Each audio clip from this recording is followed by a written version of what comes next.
peristiwa Mi'raj yang jarang diceritakan orang itu Rasulullah itu ketemu Nabi Adam. Dan Nabi Adam itu disebutkan di sini faidan an yaminihi aswidatun wa an yasarihi aswidatun. Dari sisi kanan itu ada kelompok besar, dari sisi kiri juga kelompok besar. Saya baca teks aslinya ya, tabarruk ya, supaya dapat berkah dari bahasa Rasulullah SAW. Ini cerita Nabi ketika ketemu Nabi Adam. Faidha nazara qibala yaminih dhahika, wa idza nazara qibala shimalih baka. Nabi Adam ketika melihat ke kanan itu senyum-senyum, senang sekali. Tapi kalau melihat ke kiri itu nangis. Lalu Rasulullah SAW tanya ke malaikat Jibril, itu siapa? Itu Adam. Dan yang kelompok di kanan itu ahli surga, maka beliau kalau melihat senang sekali. Dan kalau yang di kiri itu ahli neraka, kalau beliau melihat itu susah sekali.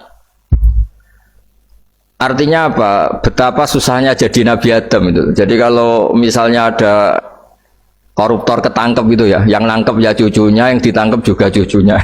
Kalau kita punya anak 10 itu, terus yang satu misalnya nyuri milik temannya, milik saudaranya itu, sing naboi ya anaknya, yang ditaboi juga anaknya. Kayak apa tersiksanya seorang Nabi Adam? Karena nggak punya pilihan, pasti dari sekian kasus dolim dan mazlum, yang mendolimi maupun yang didolimi itu pasti anak cucunya. Jadi betapa susahnya seorang Nabi Adam. Jadi termasuk kearifan kita sebagai manusia itu belajar dari takdir yang kita hadapi, yaitu keterbatasan kita sebagai manusia. Kita harus bisa ngelola kegagalan, terima qadha qadar.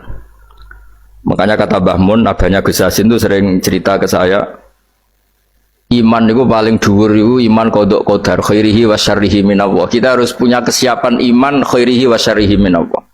Bahwa segala kebaikan, segala syar itu sudah digariskan oleh Allah Ta'ala. Kita bisa apa sebagai manusia? Jadi pertama Nabi Muhammad ketemu di as-sama'i dunya, langit paling dekat, itu ketemu Nabi Adam dengan kondisi seperti tadi. Kalau melihat ke kanan itu senyum, karena itu anak-anak beliau, turunan beliau yang ahli surga. Kalau melihat ke kiri itu nangis, karena itu cucu beliau yang ditakdir tidak jadi orang baik. Artinya kalau ada peristiwa sosial